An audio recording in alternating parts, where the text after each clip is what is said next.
Welcome back to the Science of Sales Techniques with Erik Meier.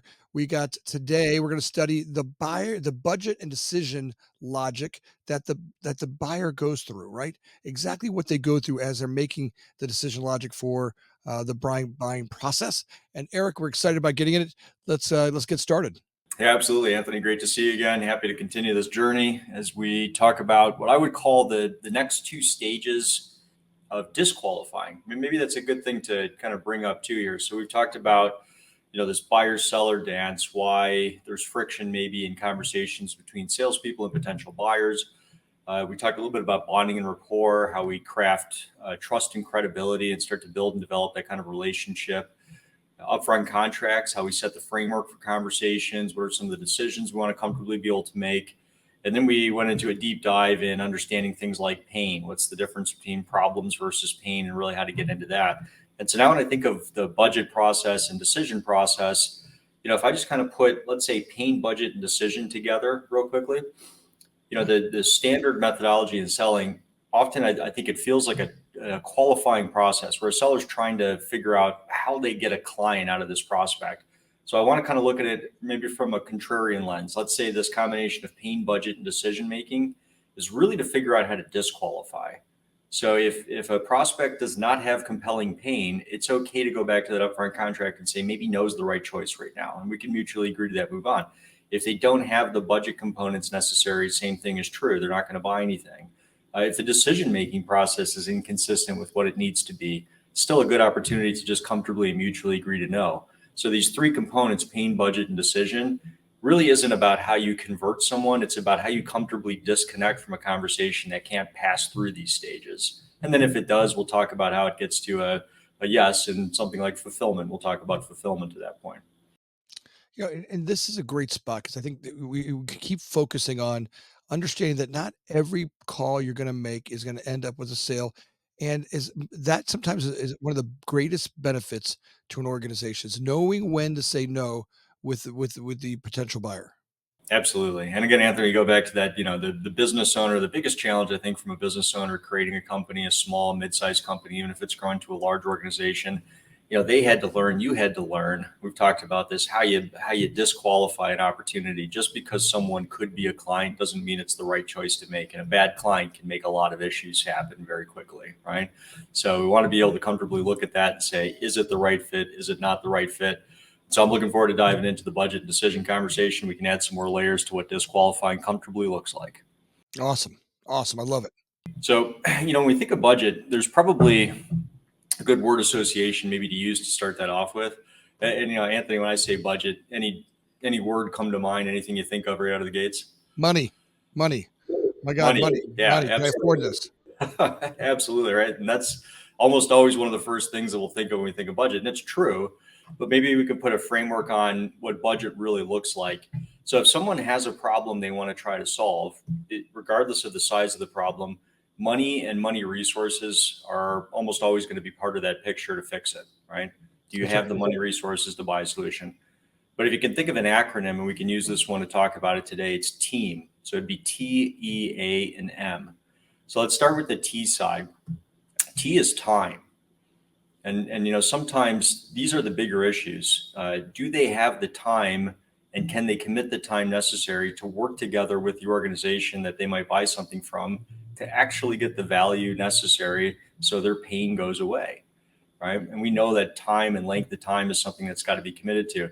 In your work, if someone has a timetable that does not fit, can you really support them in building a new operation or a new facility? Or It's tough. It makes it really tough, right? If we don't have enough time to set up the team to set the team up to be successful, we've got to communicate that right up front so that look, they may be mad now, but they're going to hate us later.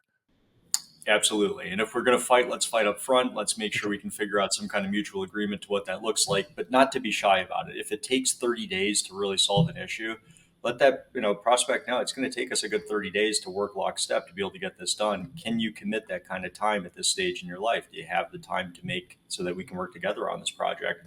So we want to make sure we've established that length of time. And again, to your point there, if we don't do it, it's always fighting an uphill battle if we agree to work together. So there's that component there. And then you've got E. So I'll do my best to describe E. E would be what we would call effort. So maybe you're thinking about it from this perspective. Let's say someone sold software like Salesforce. That's Anthony, right. do you guys use a CRM system? Yeah, yeah, yeah, for sure. Yep. So, you think about, does the CRM system work? Yes, right? Like the technology works, otherwise the business wouldn't have existed. But it doesn't always work the way that a company that buys it, you know, expects it to work. And to a large degree, it's not because the technology doesn't work, it's the effort that their team has to put into learning how to use it. So are they willing to Absolutely. take the training? Are they willing to put in, the effort really to learn how to use the resource correctly? So effort's more about who's going to be impacted by a solution. So if the pain is solved and that solution comes into that environment, there's going to be people that have to learn to do different things. They've got to learn to use different software, different payment systems, different communication processes, all this different stuff they've got to be trained up on to some degree. And can we agree again? Are they willing and able to invest in that kind of effort so they can use it appropriately? And I'm thinking of software again too. There's a reference I hear my clients use all the time until they learn this. Good software becomes what they call shelfware. You ever heard that That's one right. before? Oh, all the time. Absolutely.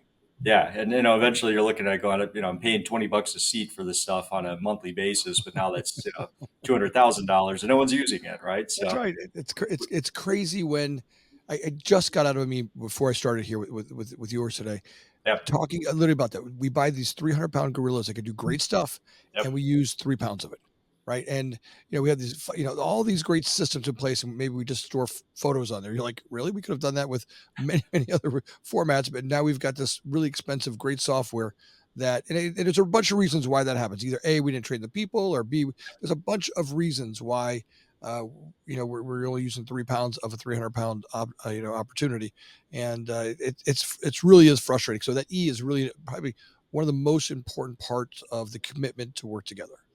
Absolutely, right. So we've got this time commitment. Can we mutually agree to that? Do we have an understanding of what kind of efforts are really going to have to be put into using a solution appropriately? And can we do that, right? And then you've got A. A is what we call accountability. And so accountability, I think, is key here again in this budget conversation. It's not just money, it's time and it's effort, and then it's accountability. And what I mean by that, Anthony, is can both parties align to some level of accountability in the relationship? The seller is going to be responsible for managing their aspect of that partnership, but they got to have someone who's willing to take the lead inside of that company. Otherwise, when it comes to things like coordinating the effort, uh, you know, good luck for the seller doing it. And often it becomes their responsibility if they don't have accountability counterpoint within that organization who's willing to say, hey, team, we need you to show up to this training, or hey, team, we need you to use this software this way. And so that can become a lot of friction. And again, on the sales side, without mutual accountability in that partnership, all of that falls on the seller's shoulders, usually not in a good way. Talk a little bit more about accountability. So how do I start to understand accountability? Like, how do I start to describe that? How do we, let's get into that just a little bit so I can understand what you mean by that.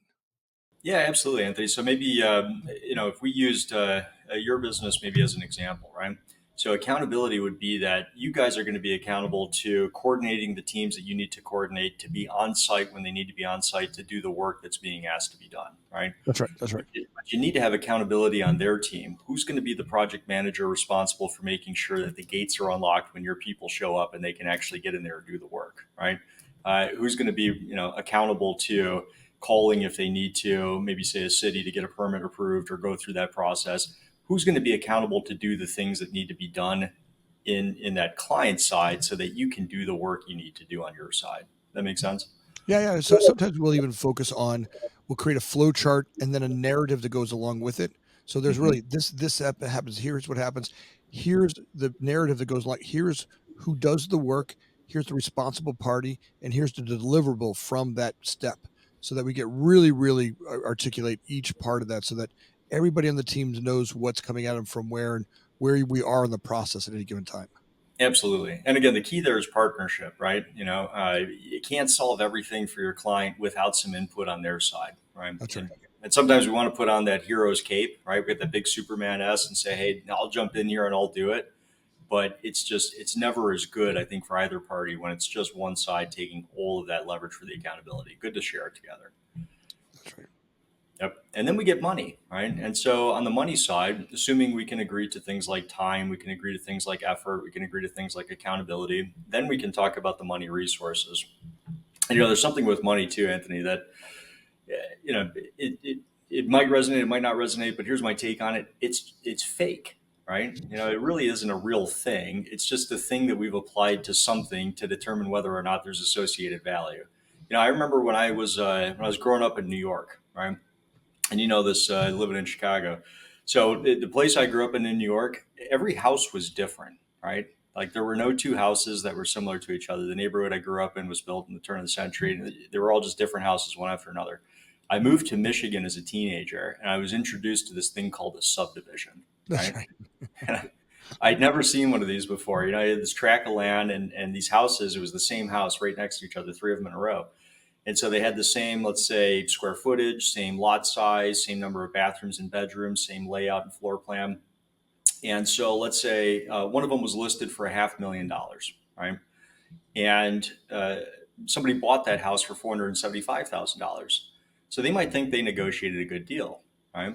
And they're pretty happy about that until the neighbor to the right of them in a corporate relocation gets a chance to move, and the company's going to pay for all of the moving expenses. So they don't really care. They just have to let it go. They sell that house for 450,000. And now what's the 475 person think? Well, now I think I overpaid for it, right? That's right. But nothing's changed, Anthony. It's the same house, it's the same lot, it's the same everything. It's just relative value associated to this particular asset, right? So when we think about money, we can back it up maybe to that conversation we had about pain and quantifying pain. So if we've quantified pain, now the relative value should be more about the problem that needs to be solved than it is necessarily about the resources invested in solving it.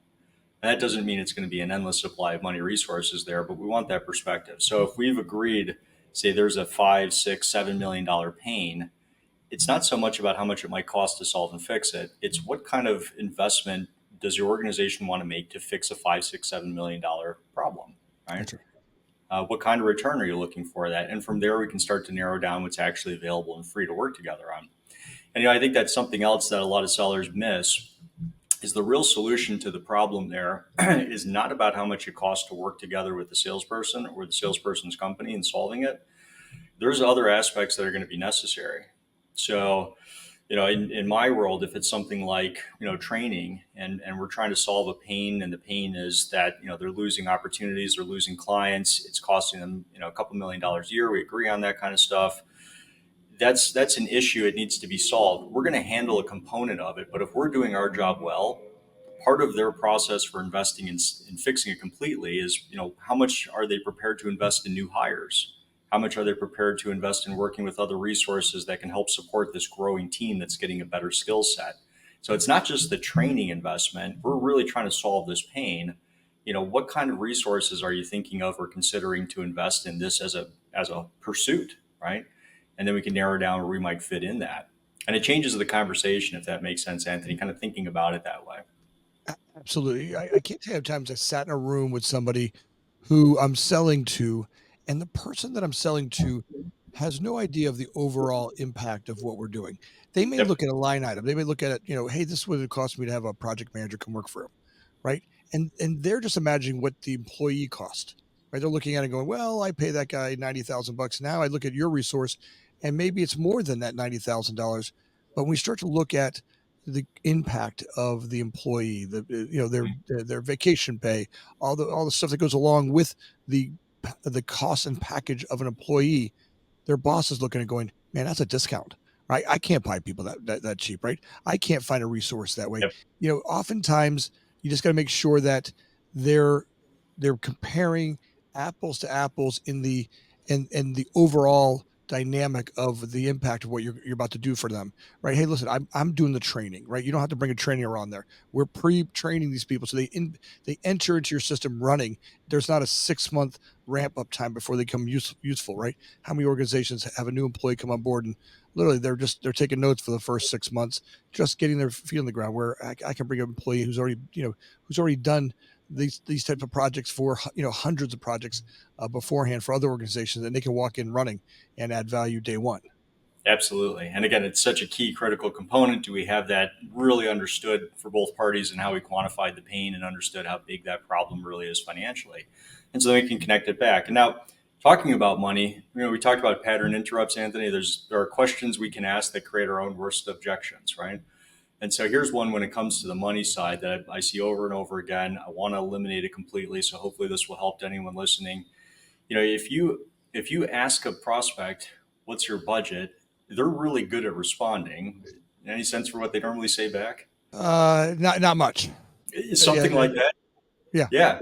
Right. And that's not helpful, right, to start with. Or they say things like, well, how much does it cost? yeah. Right. And so now that's not helpful, right? Like we've got this back and forth. So we have a tendency to open up the conversation in a way that kind of puts us in a defensive position anyway. It feels natural enough, but it's just not necessarily helpful for it. So, you can think about, and we'll talk about the questioning strategies in another one of these, but one of the questioning strategies is something called a negative reverse, which would be saying something seemingly not in your best interest to take away the possibility that it is. Because if a seller says things that are in their best interest, it puts some pressure on the conversation. Prospects can feel that, and they should. So maybe even leading with something like, if we've been talking about this problem here, we've been talking about this issue. My sense is, if you're like most people we've dealt with in the past, you didn't really start the year off by creating a formal budget to solve and fix this particular problem. Is that the case? That's right. Right. Now, to that question, you hear one of two things. Either the answer is they'll come back and say, no, we have, right? Which now means they have a budget. So they've kind of baked themselves into the same corner we otherwise baked ourselves into before. Or they say, I haven't, in which case now we've got a totally different path to go down. But we're getting data and we're getting information where we can help clarify what those resources are going to look like. So if we kind of walk through that one a little bit, Anthony, you want to do that together? Yeah, yeah. I mean, because a lot of times I end up having someone whose budget that was created at the beginning of the year, it changes every time someone walks in their office, right? Absolutely. Right. Am I budgeting for what I had in January, or am I having on January 15th? My boss walked in and said, "I've got 30 more projects to do," or am I budgeting in February when those are all dead? And then it's like that's oftentimes the most difficult part of the people that we're working with and the budgets they're creating. Absolutely. And so now we can think of a couple of things that we really want to uncover with this budget conversation. It's not just how much money, although that's a part of it, but the other key components are, where is it coming from? So what's the source of the resource, right? Yep. How would they part ways with it over the length of time we've agreed it might take to work together? So, what are the payment terms and structures they want to comfortably work through? Right? Who else might have access to it that's not part of this conversation? That could Got be it. Got thinking it. about spending it somewhere else completely, right? And then the last one is, if you needed to find more, where would you get it? Got it. So let's role play on it. Tell me how this sounds in real life. Yeah, so maybe I said, Anthony, if you're like most clients I end up working with, and we get to this point in the conversation, I want to talk about resources. What I'll find is you didn't sit down in the beginning of the year and set aside a formal budget to train your team to fix these issues. Is that the case, Anthony, or do I have that wrong? Yeah, I mean, I look, my whole year has changed completely, and that's what I'm looking for is a resource that can help me with this. And yes, I did not have this planned in my year to begin with. Makes sense. Most of our clients had the same challenge going on there. So I think maybe the first question I've got is, where would you even find the money, Anthony? Well, that's what I'm trying to figure out right now because I certainly can't hit my overhead at the corporate level. I'm trying to figure out if I can capitalize this against projects. Okay. And so when you're thinking about capitalizing against projects, maybe round numbers, what kind of resources could be available on an annual basis? Well, let's figure out what the team is, and I'd like to divide that over the projects we're going to have, and maybe that's the number I use. Okay. So if you could help me out with the framework, just so I could work back from it, rough numbers, what would that look like, Anthony? Let's just imagine that somewhere, 15 to $25,000 per project. Okay. And if for whatever reason, I don't know if you'd have to, but if you had to find more, what's kind of the high side tolerance that would make it really problematic from there? Well, it just depends on what we do as an organization, right? If I have someone leave and all of a sudden now I got to add more projects to you, something that, look, I've got those resources in house. I'm hoping they're going to cover most of this, but for some reason, if they can't cover it and I have to add more of your resources on there, that may impact my budget even more than that. And I got to figure out what the tolerance is for my franchisees or for the people that we're going to be working for on these projects. Got it. So what you said before, though, it kind of skipped out there for a second, Anthony. What was the number that you had in mind, though? I'm somewhere around that 20, let's say 20, $25,000 per project. All right, perfect. And then we can just kind of stop there. So a couple of things unpacked on that, right? Now, can we work with that? I don't know. We just came up with a fake solution, right? It's always kind of the fun part about role play. But the key is, do we have a number to work with, right? We have a That's right. number to work with there. Do we know that there's a range and tolerance that we might be able to work through and what that environment would look like if that was the case, right? Do we know that it's not a formalized budget, but we've got to figure out maybe how this is going to really unpack and unfold? We've got some additional questions there probably, but we've got a number now. And I think that's the key there is that there's a number and the number hasn't been aligned to a product or a service offering. It's been aligned to the tolerance and willingness to invest and working together to fix the issue, right? And so that really creates this different path that sometimes is hard to picture until you really start to think about this conversation unfolding. All we've got so far is a little bonding and rapport, an upfront contract for the meeting, an understanding of pain, and now some tolerance for resources for money, time, effort, and accountability. There is no proposal in front of you to compare that against. There is no solution for you to compare that against. We'll do that in the fulfillment stage. All we're doing here is figuring out, is there something for us to keep talking about? Make sense? Yeah, like here's where I stumble on this part, right? I'm Mm-hmm. sitting there. I'm always afraid to talk about money because I don't want to scare them off until they're fully bought into what we're doing, right? Yep. Like I feel like, and this is, and it's kind of counterintuitive to what I'm used to, right? I'm used to like, value proposition, value proposition, value proposition, reduced to ridiculous, Yep. value proposition, keep talking about what we do and what we're going to take away and the pain stuff that we're going to take away. And talking about money up front, I always feel like I get nervous. Like it's like the last thing I do, and then you get to the very end of the conversation, you slide that piece of paper over them with a dollar amount on there, and you're just crossing your fingers like, oh my god, and that's kind of my old way of doing it. And you're saying we're gonna have that conversation right up front. Yeah, let's bring it forward, right? Figure out whether or not what we're hoping will happen is actually going to happen before we put time into putting a proposal together, before we put time into scoping a project out and putting a quote together. All the other stuff that we can do, and we can, Anthony, I think it's easy to justify it. I hear a lot of sellers doing that. They say, "Well, we've got some boilerplate stuff. I can just send it over to it, and it doesn't take a lot of time." But it's missing the chance, I think, to be uh, disarmingly honest in the conversation to the degree that we're building a good partnership. We're going to have to talk about money at some point if we're going to work together and work together well. Good partners do that. You've been in businesses with partners before. I've been in businesses with partners before. The good partnerships, we can talk about finances. The bad ones, that's usually the taboo conversation everyone gets kind of weird about, right? Yeah, no, absolutely. It is the number one item I would judge, in it may be right next to communication with each other. Talking about finances, which is communication, is once we get past that, seems like everything else is downhill from there. Totally. And again, it's a series of litmus tests. Each stage in this conversation is about testing the truth of it.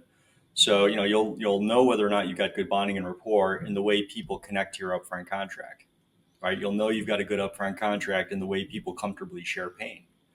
You'll know you've got real pain in the way that people comfortably move through the budget conversation.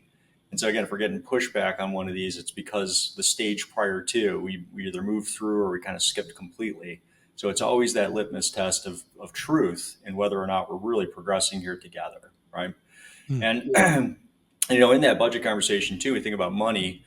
Consider it on like a 3-point triangle. I think everyone should think about where this fits for them because there's a money concept and a money message everyone carries. Not everyone knows what it is. So one point might be what we call impolite. So for someone who's got an impoliteness money message, look, their whole life, everyone said it's none of your business, right? Like other people's finances are not your business. Don't ask, right? That's right. That's right. Right. It's just not polite, right?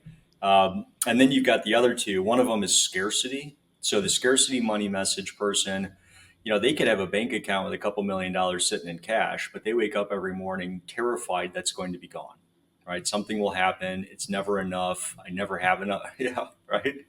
So there's this scarcity thing, right? And so when the scarcity money message hears that there's low or limited resources, they might buy that because that's kind of how they look at money sometimes. They say, well, I don't ever feel like I've got enough, right? So maybe that's true. And then on the abundance side, it's a little flippant. So the abundance money message, the opposite side, the abundance money message looks at money and says, well, I'll find it anywhere I need it, right? It's always available and it's freely there as long as I pursue it. And that might be a good positive message for it, but it causes for some flippant conversation around budgets where you say things like, hey, Anthony, you got a budget? And you go, yep. And I go, cool. And I move on, but I got no clarity on how much budget. How are you going to pay for it? Who else is thinking of using that? Do you have access to those dollars? It's just check, move on, right? Yep. So, and any of those three generally runs a lot of that conversation. And the seller's got a money message, the prospect's got a money message. The conversation I'm advocating for here is we clarify that, we understand it, we do it together. And if we're doing it comfortably, we should be able to do that for both parties. So let's go through it. So when you say do it comfortably, this is where I'm learning this, right? As I go through go through the sales technique, Yep. some of my behaviors are going to change and they don't feel as intuitive, right? So there's this awkward sense of, so as I go through these conversations about, all right, I'm going to talk about budget up front, right? We're Yep. going to really get a handle on where's this money coming from? How is it going to be spent? How much would you be able to allot per project, right? When you start to look at that, right, that's not something I've ever done before. So how do I do that comfortably and relax and stay in a spot where I'm conscious, so I don't just, I don't feel awkward in the middle of this meeting. Absolutely. I love that, Anthony. So if I could try to maybe bring an example of that forward, really again, Sandler is about taking the buyer's journey and having it between both parties rather than just having the buyer do it on their own. So I think every buyer, when it comes to this stage in the conversation, whether they've realized it or not, they're trying to ask themselves those same questions. So one of the questions that buyers asking is, how much money do I have? They're also asking themselves, how do I want to part ways with it if I agree to do that? Like, what are the terms I'm comfortable with? They're also asking themselves, do I have full authority to spend it, or is there someone else that's going to have some input and say in this? They're also asking themselves, if I need to stretch whatever my first thought of budget resources are, where else would I get that from, right? And so, these are the questions that the prospect and the buyer is asking themselves. I'm just advocating that the seller says, hey, look, I'll get uncomfortable with you. Let's do it together and figure it out. And if we can come to the consensus that it's not the right resources that we need to do this together, let's not do it, right? Let's not do it. And we can go back to the upfront contract. We can call it no. We can shake hands. We can move on. We can always come back to it later. I think it's standing in that spot that says, all right, let's go back to the step before that, right? Building that rapport, building that whole rapport with the customer. And there's where if I skip that, if I've skipped Yep. that, I got into this part here, I'm going to feel uncomfortable doing that.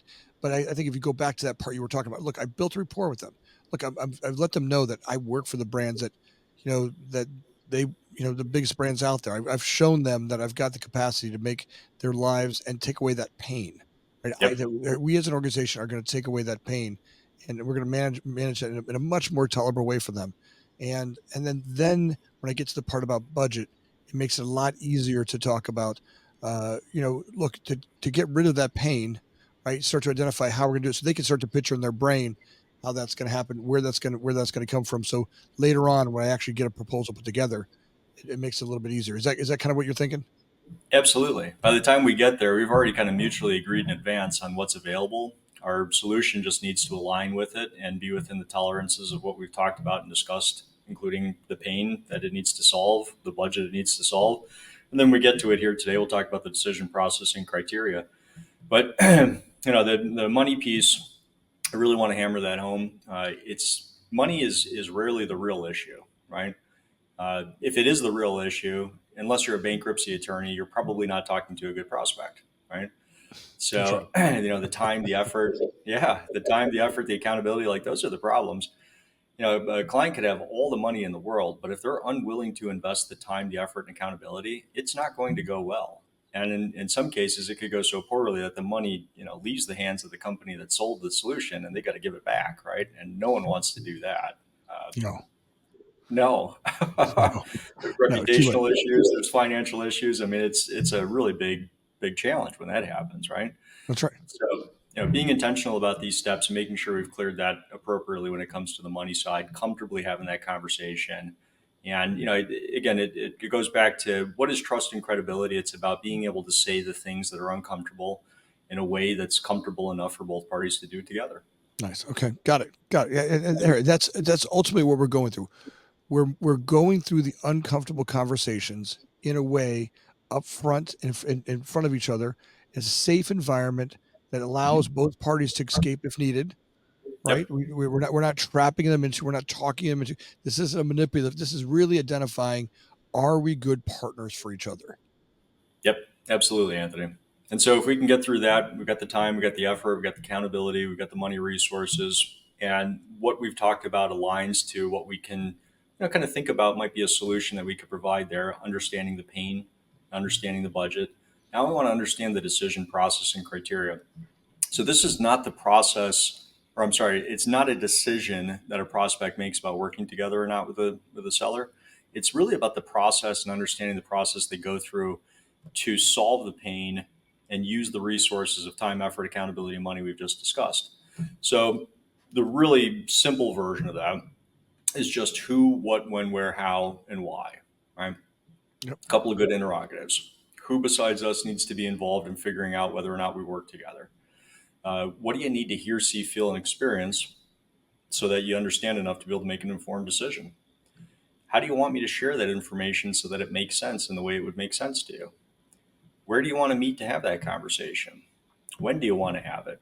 And then the really critical one, I think, is asking why. And I know a lot of people struggle with that when I share it with them the first time. Because they go, well, why would I ask them why? Right? Well, I think the real problem is that for most prospects that have not taken action, it's not that they don't know there's a problem. It's not that they don't have the resources to buy a solution. It's that their decision making process is broken. There's too many people trying to make a decision. There's too many variables inside their organization. They can't come to a consensus. And so they're just kind of trapped in this poor decision making process.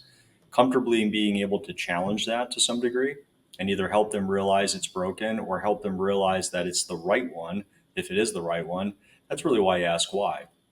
So I'll give you an example. Maybe, Anthony, this would be Yeah. helpful. So let's Let's say go through that. yeah, let's say we ran through it and I said, Anthony, who besides us needs to be involved in figuring out if we're going to work together to solve some of these issues we've been talking about, use some of the resources we've been discussing? And Anthony says, it's my call, right? Yeah. Yeah. I go, okay, perfect. So, Anthony, what do you want to hear, see, kind of experience from me if we're going to get together again, talk about solutions so that it makes sense to you? And you say, well, I'd like to, maybe get a quick download on the history of the company and probably hear about two or three other projects you've done with other organizations in our industry. And, that'd be good if you just share that information, right? I go, well, how would you like me to do that, right? What's the best way to do it for you? And I go, well, maybe a PowerPoint or two, but really we can just kind of talk it through. I'm more of a, auditory guy, like just kind of talking stuff through. Okay, perfect. And just pause there for a second, knowing that is building my presentation. Fair? That's right. That's right. Yeah. Yeah. I don't have to do it on my own anymore and guess at what they're looking for. I can ask, I get the answers, and I can build this thing that's going to be custom created for them when I present it. And then I want to ask them, where do you want to get together to have the meeting? We agree on that, and that's just some simple stuff. When do we want to do it? We agree on that. Now we've got an upfront contract we're building for the next meeting. But then I say, hey, Anthony, why do you do it that way? And you're going to say something like, I've always done it that way, and it served me well, right? I built this business by making decisions. When I see the things I want to see, when I hear and understand them the right way, and it's the right thing to do, I make the call, and it's good. I go, cool. So that's why I want to ask why. So that's a good, healthy decision making process for us to be able to work together. And now you're just confirming that you're comfortable with it. All I have to do is navigate inside of it. And that's, you're setting this up. It's going to take some practice, right? So, and now, do I do a lot of role playing with others to get these parts and pieces figured out? Absolutely. A lot of that is not intuitive. Parts of it are, Yeah. right? Yeah. Often Yeah. Right. people say, who needs to be involved? Well, that's a good question like that. Yep. But, what I find, there's probably three of those questions that don't get asked often enough. It's what do you need to hear, see, and feel? Yeah, right. I don't think I've ever done that. I can assume what that happens, and you're right. You end up overbuilding something. You don't know that they want to see something else. Yeah. How about we ask them what they want to see to make a decision? Absolutely, right? And everyone's got a slightly different perspective. And then you ask them how you want me to share it, right? Like, how do you want me to share that information with you? And so now we've got that proposal built in a way that's custom for them. And then the third one is just why, right? Like, why is that the decision criteria you use? I don't have a problem with it. I'd be curious to understand why, though. They'll confirm it again for you. And now it's their data, not yours. And you just have to operate within it. And knowing that too, Anthony, I think again, this is still part of that disqualifying purpose. So if, let's say I said, who besides us needs to be involved in making a decision, and you rattled off 30 different decision makers, right? Right. I might make an informed decision there to say, hey, look, I know you got a problem. I know you got resources to buy a solution. 30 different decision makers to try to convert. I've got easier business, better business to go after. I think this is a place to punt, right? And that's maybe a crazy example, but it's not. I've worked with some professional service firms, Yeah. and you get lawyers' offices together and CPA offices together, and there's 30 partners. They all got equal say. That's a pretty complicated decision making body That's sometimes. that's a tough one, right? I think just knowing, look, if I'm going to walk into a room and it's going to take, the director, the VP, the SVP to get to be there, I I, Hmm. I would like to do that so I end up having the sales because that's what happens if I don't bring them together Yep. for what we're going to talk about.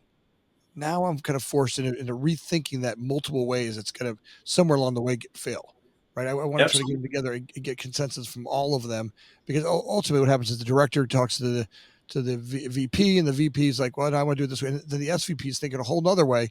And Yep. all along the way, I'm selling to a different point that they need to create. And, I'm destined. Well, you said you could do this. Well, great. And we can do that. But that's not what you asked for. Your director asked for this. Right now, I'm either A, putting the director down, or B, I'm not committing to what the VP wants at the same time. Absolutely. And just so everyone knows, I'm not advocating complicated decision processes like don't pursue. I'm not advocating for that.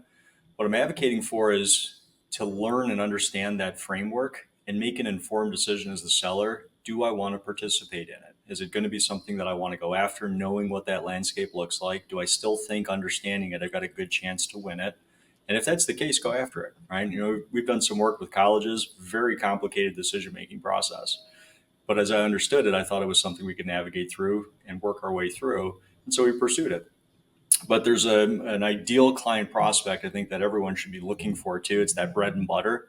And sometimes what might be better is just to, work through the framework of that decision criteria. If you can understand that, you're going to get good wins, sell to those people, right? Unless you really got a, whale hunting exercise that you're involved in and you're trying to go after some big stuff, right? Which is Well, no, fine too. I think that's the other part is framing to the people that we're selling to. Mhm. Oftentimes, I worked for a guy who he was a big game hunter, right? People brought him on to do the big programs, right? He was a pro of pros, and when I sat down with him, his logic was completely different than most of the people I'd been with in the business world up in that point. He's like, look, I developed the top tier teams. I bring in the biggest dogs of the biggest dogs. The people that join this team aren't low cost providers. I here that's a wrong way of thinking about the program that we're going to run here. We're going to execute on 400 or 500 stores a year, and the only way to do that is if I bring on the top tier people. And the the mentality of the way he approached it changed, and I think that's a lot of times where when people are bottom feeding, they're trying to sell to that. Hey, I'm afraid to talk about the expense or the budget or the talk the cost of these things. But at the end of the day, you still want to do 400 or 500 stores. You can't do that thinking the other way. Absolutely. Right. Absolutely. So understanding this stuff and again, working through that framework, that's the key there. So it's not the decision to work together or not. It's really to understand what's the criteria that this potential client's going to use when they make a decision, if we put a solution in front of them, so that we're not guessing at what that solution should be. Right. We're using the language that they've fed back to us. We're using their data and we can build and co-brand that together. So that presentation just matches perfectly. Now, there's one other piece I think that's important to add on there. We can talk about this one just to kind of wind down this whole pain budget decision, right? That kind of meat of disqualifying, we'll say, Anthony. So, if we understand pain, we understand budget, we understand decision making process, and we haven't disqualified the conversation, that means we've got a real buyer, right? That's right. That's right. So the next step, and we'll talk about this in another conversation, is what we call fulfillment. Fulfillment is where you're going to fulfill the obligations of a solution to their pain, fulfill it within their capacity to invest, fulfill it in line with their decision making process and criteria. But it's got to be bound with another upfront contract. Now, this upfront contract will change a little bit. So the earlier upfront contracts are just progressing like meeting to meeting to meeting. You might have an upfront contract just to have a pain conversation, only to agree to have an upfront contract to come back to have a budget conversation, only to agree to have a right. That's But right. now you get to this spot here.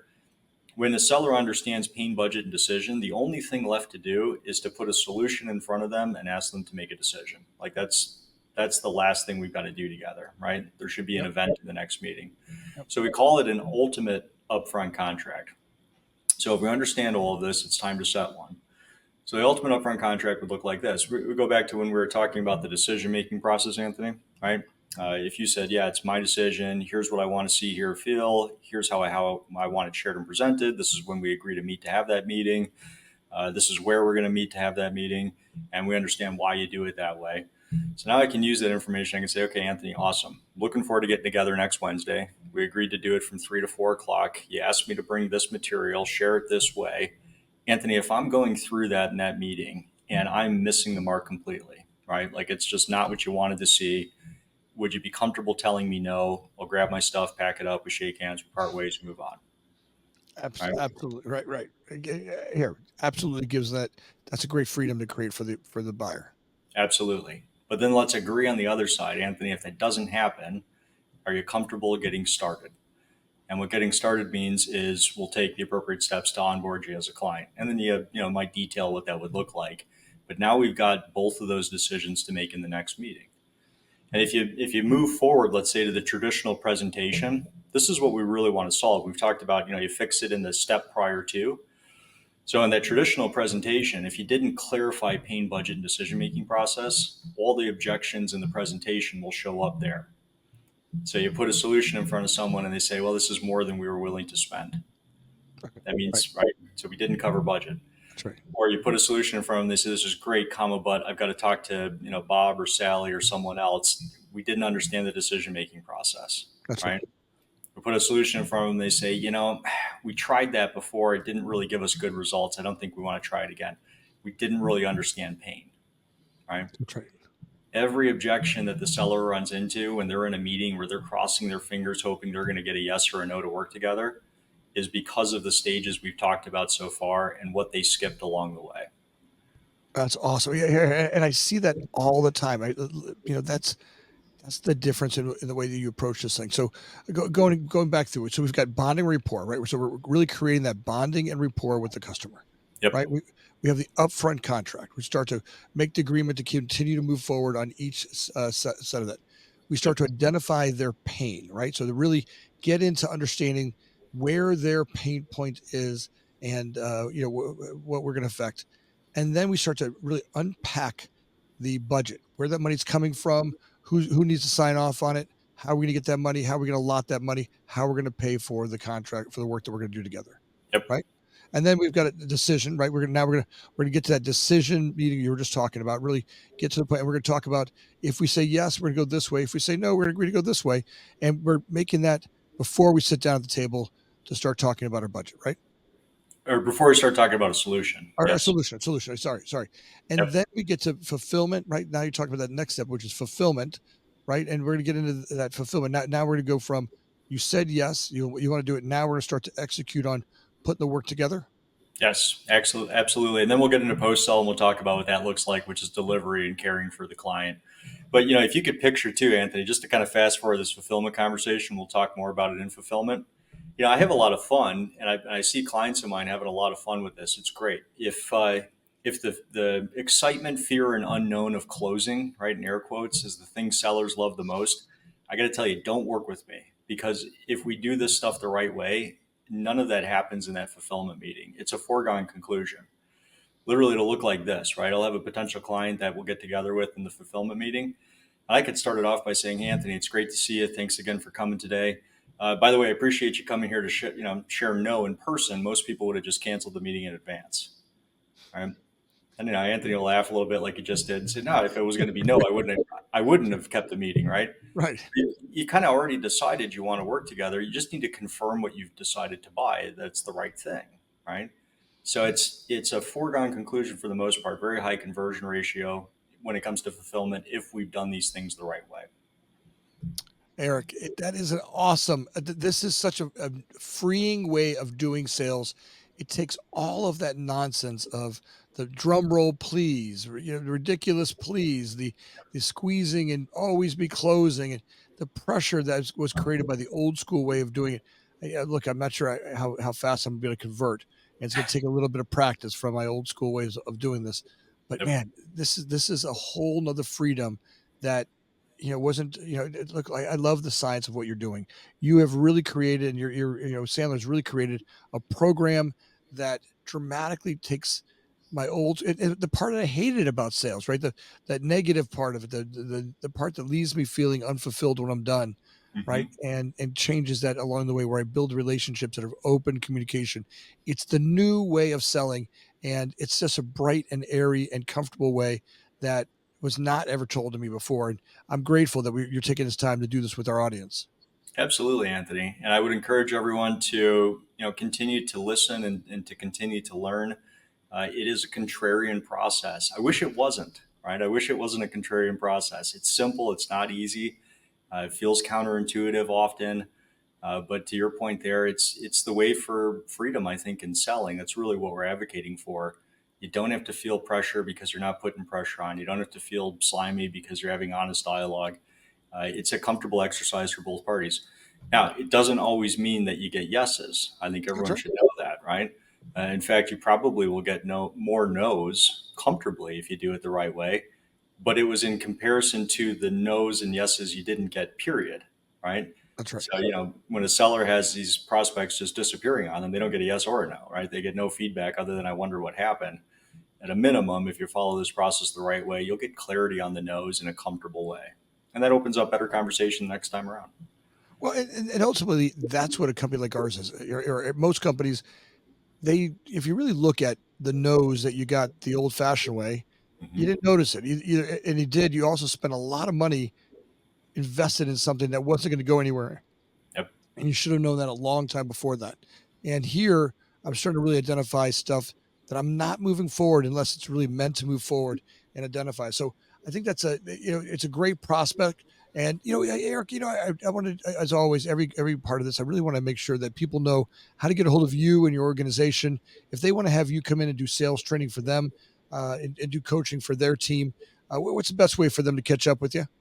Yeah, absolutely. Give us a call, 248-688-9805. And it's 248-688-9805. Or just send me an email, ERIK period MEIER at Sandler.com.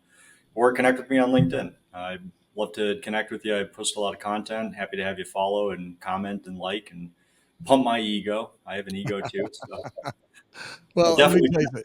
tell you, I love having you on. This is the stuff that changes organizations. You're a gift to our audience, and look, I'm so grateful you're here. I hate to dote over you, but look, this is the stuff that the stuff I've been looking for, right? The stuff that helps my team, helps me and the team make things in a much healthier environment than ever before.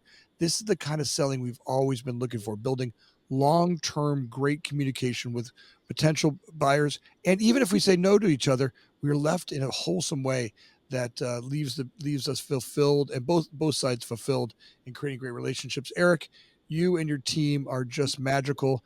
Thanks for being on again. Thank you, Anthony. Always enjoy the conversation. I'm looking forward to the next one. Appreciate you. Yep. Audience can look forward to the ones coming up. As always, we're grateful for you listening. If you take a second right now, like and subscribe. Any comments you have, please put it down below, and Eric and I will make sure that we answer each and every one of those. And as always, thanks for listening.